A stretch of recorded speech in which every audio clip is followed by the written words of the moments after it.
Hello, DEFCON. All good things must come to an end, and it's very unfortunate. I'm already counting the days until the next year DEFCON, where we hopefully, instead of a cyberspace, we'll be meeting in the meet space. Hopefully, we get rid of this pandemic by then.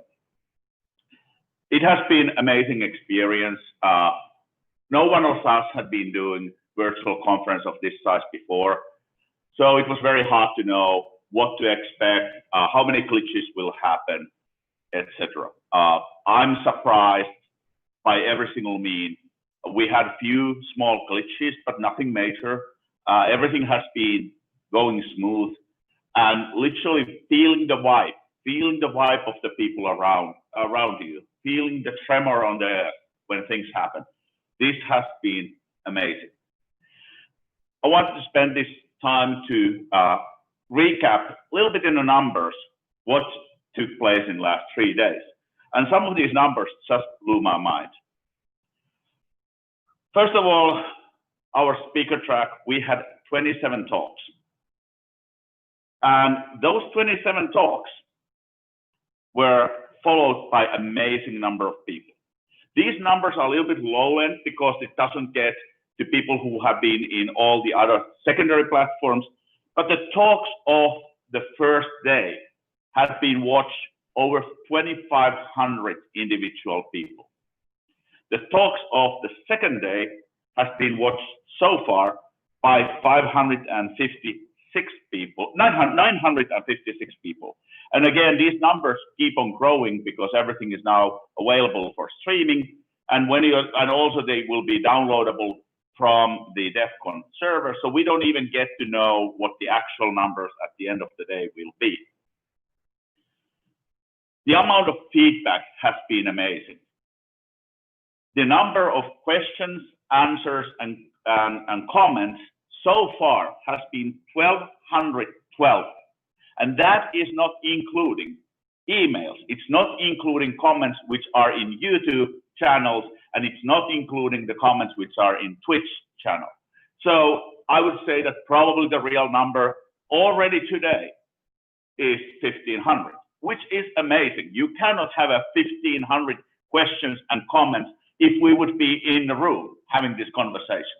So we really turned the virtual environment to a victory. At the same time, the best comments will take time to write, and this still. So please, when you have time, when you have your thoughts coming around, send us the long form, short form, anonymous, handled, quotable, whatever comments, recommendations, ideas for each of the talks. The talks this year were from senators and members of Congress to Secretary of State, government officials. One thing which you haven't been able to see during the last 72 hours, 9 members of Congress physically visited the facility where we are. Obviously that you couldn't see, but there has been a tremendous amount of interest from policymakers to see what is going on. We also did the small demonstrations, how voting machines which are in use can be hacked, something which everybody who has been voting machines in previous years have been seen in action. You have been there, you have been doing that. So nothing, you didn't miss anything, but just to inform, to educate, and to increase the public awareness. On the speaker track, we had a lot of talks about different elements of challenges coming from the coronavirus, including going to mail-in balloting, etc. We have been hearing about how the war by other means is conducted, by influence operations, by misinformation, disinformation, propaganda, by different means. The well-motivated nation states are attacking each other and also undermining democracies across the world. Amazing talks. I would recommend highly if you haven't seen those, go to the streaming platform and see them. We also were talking about the vulnerabilities of online and mobile voting, why that technology is not ready for any use and might not never be used, ready for that. And we had an introduction of data science tool to protect the 2020 election and future elections. So there is a presentation introducing this tool. We had follow-up discussions coming. We promised to facilitate, because we had a lively conversation in Discord. We promised to facilitate a future open recorded roundtable to continue that discussion. As soon as we have figured out when, where, what platform, there will be an announcement for that roundtable. We had also a heated and emotional conversations. One of the talks asked for a feedback for a guidance for writing a standard for electronic ballot return. And the general commentary was, it's impossible to write a standard for something we don't know how to do. There is no science, we don't know how to do. So the standard was always, if there's something we don't know how to do security standard is don't do it. It is like trying to write a standard for perpetual machine. That's very much what it is. We cannot write a standard for something which we don't know how to do, or we know that it is impossible. Then looking into the movie night, we had over 1,500 people watching the DEF CON night movie, the Kill Chain, the Cyber War Americans elections. And when we had a Q&A, over 220 people participated and viewed the Q&A. So poor Dan had to be reading the questions and going through, because that channel really went wild when people were starting asking all the questions. So please, when you have time, provide us more feedback in the voting machine village at gmail.com, all the commentaries, everything you want to do. Also, if you want to support us, please, we still have a fundraiser selling swag, t-shirts and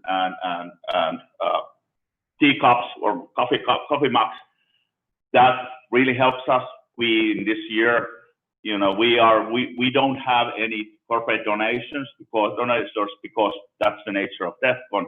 So we have been previously handling this pretty much out of our own pocket, and still this year, the majority of the funding, unfortunately, comes from the pockets of the co-founders. And obviously, we are unpaid, so this is not going to be for us.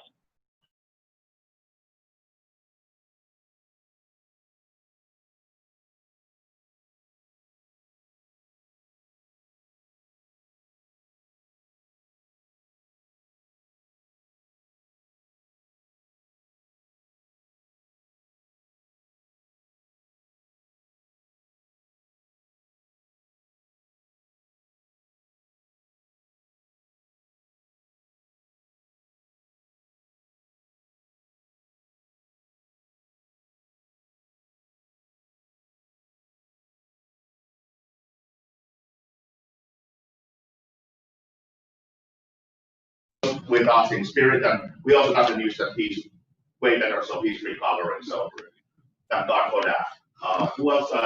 Andrew, who is on technology and video broadcaster. Vila, our intern helping us.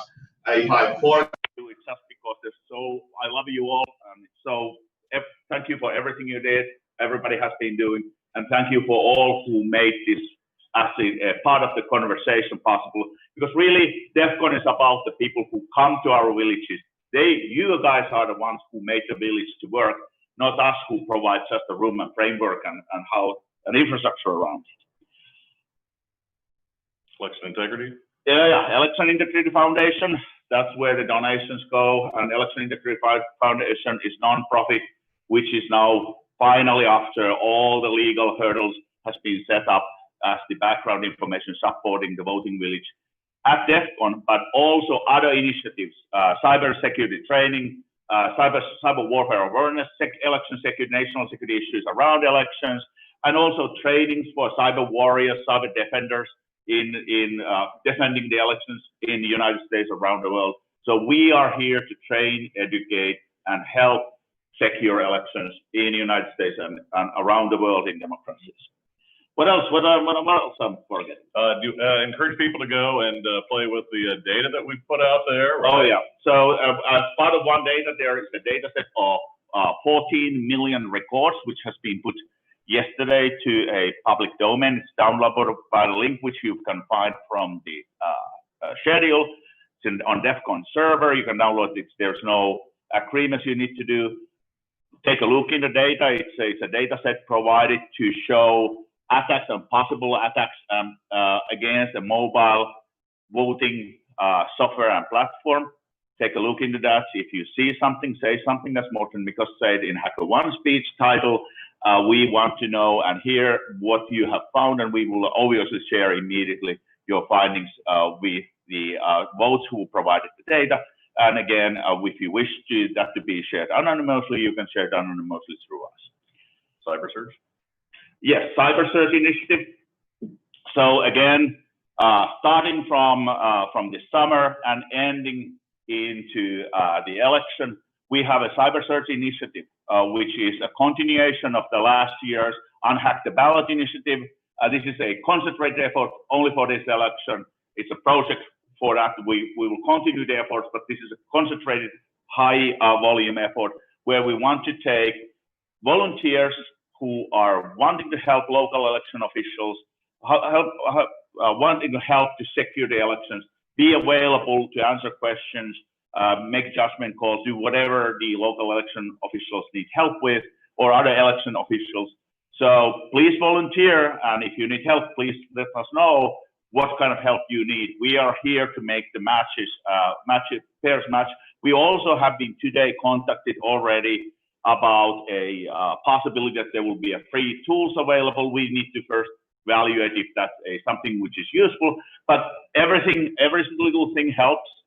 We are here to help to make that to be secure as much of the infrastructure, provide as much information, knowledge, and expertise to the defenders as possible. So please, if you care about elections, get involved.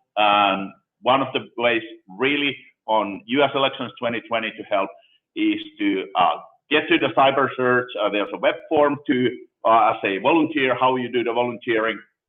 And if you're a party who needs help, wants our help, please contact. There is a CyberSearch page where you find our contact information. What else? I think that's pretty good. Yeah. Probably also need to thank Joel and Matt of CyberBytes Foundation for all their back end. I mean, it's been amazing. We've been behind the screens on that, and they keep coming in, and world-class service, running cameras, grabbing food, grabbing alcohol, keep us running along the way. So it's been phenomenal. It's electionintegrityfoundation.org, at Election and Tag. You can find out where the follow-up stuff will be there, or at Voting Village DC, also on Twitter. So we look forward to continue to serve you. We look forward to getting back together in person beyond the few that we had here running the back end. And I think that's about it. Yeah, I mean, we actually did have more people who were in the Washington, D.C. area, because Quantico, those who don't know, this is about 45 minutes out from D.C., who drove down and spent a little time with us, helped us with everything they could. And this has been, again, this is the community. DEF CON is not a conference. It is a meeting, annual meeting of the extended dysfunctional family, which makes it a real family. So without further ado, I'm already counting. I hope you guys are also counting the days for the next DEF CON. And while waiting, we love you. Stay safe, wash your hands, use your hand mask, face mask. Be healthy. See you next year. Thank you very much.